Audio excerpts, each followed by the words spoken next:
میں سمجھتا ہوں کہ آج یہ وقت آ چکا ہے کہ باروں کو، میڈیا کو مل کے پاکستان میں آئین کی بالادستی کے لیے اور جمہوریت کی بالادستی کے لیے جدوجہد کرنی چاہیے۔ پاکستان میں ہمیشہ رول آف لا کے لیے وکلاء کا کردار بہت مضبوط رہا ہے اور انہوں نے آگے بڑھ کے اس کام کے لیے کیا۔ آج ملک میں عملی طور پہ آئین کی بالادستی، آئین کی حکمرانی، قانون کی حکمرانی ختم ہو چکی ہے۔ بنیادی حقوق پامال کیے جاتے ہیں، کبھی کسی ایک شخص کو اٹھا لیا جاتا ہے۔ رات کو میرا ایک بھائی رہا ہوا ہے، آج میں اپنے دوسرے بھائی کے لیے یہاں پہ آیا ہوں۔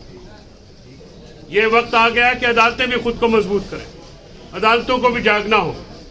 اگر عدالتیں عوام کو انصاف فراہم نہیں کر سکیں گی، ان کے بنیادی حقوق کی حفاظت نہیں کر سکیں گی، تو پھر معاشرے میں اور ملک میں ایک ایسی لہر اٹھتی ہے جس کو شاید کو کنٹرول نہ کر سکے۔ بڑی سیاسی جماعتوں کے قائدین، ان میں بھی یہ سوچ آنی چاہیے کہ کیا ملک کو اسی طرح سے چلانا ہے یا اس کا کوئی حل بھی نکالنا۔ لیکن حکومت کا کام ہے کہ وہ ان معاملات کے اوپر آگے قدم بڑھائے، کیونکہ یہ حکومت اگر گرفتاریاں کرے گی، سیاسی کارکنوں کو اٹھائے گی، تو پھر کون ان سے بات کرے؟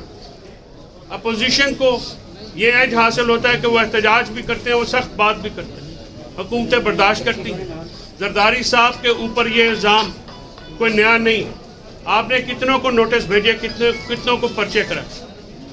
آپ ایک انتقامی کارروائی میں ملوث ہو رہے ہیں، اور میں سمجھتا ہوں کہ اگر کوئی پیچھے بھی ہے تو ہمیں اسے کوئی سروکار نہیں ہے۔ اس ساری بات کا ذمہ دار پی ڈی ایم کی حکومت ہے، جو کہ آگے لگ کے یہ سارے کام کر رہی ہے، اور انہی سے جو ہے حساب بھی لیا جائے گا اور انہی سے حساب لینا بھی چاہیے۔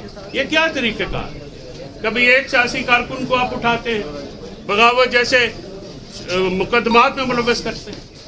کل ایک سیاسی کارکن جہاں جیل سے رہا نہیں ہوئے، آپ نے ایک خاتون سابق ایم این اے کے اوپر بات کرنے کے اوپر وہ لگا دیا۔ دیکھیے، کچھ بات سوچ سمجھ کے ملک کے لیے بھی کی۔ یہ ملک 22 کروڑ لوگوں کا ملک، یہ جرم، یہ اس طرح سے جبر اور استبداد سے نہیں چل سکے۔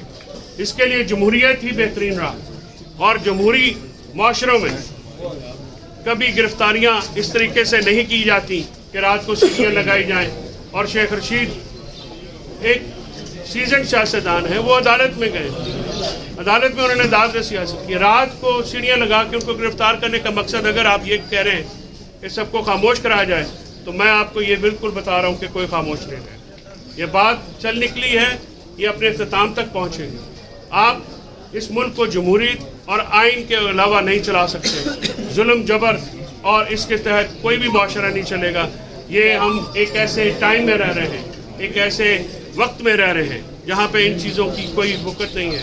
شیخ رشید صاحب کے ساتھ ہم تمام جو وکلا برادری بھی ہے، آئی ایل ایف بھی ہے، پی ٹی آئی کی جو لوگ ہیں، ہم کھڑے ہیں، اور ہمارے قائدین کی ہدایت کے اوپر میں آیا ہوں۔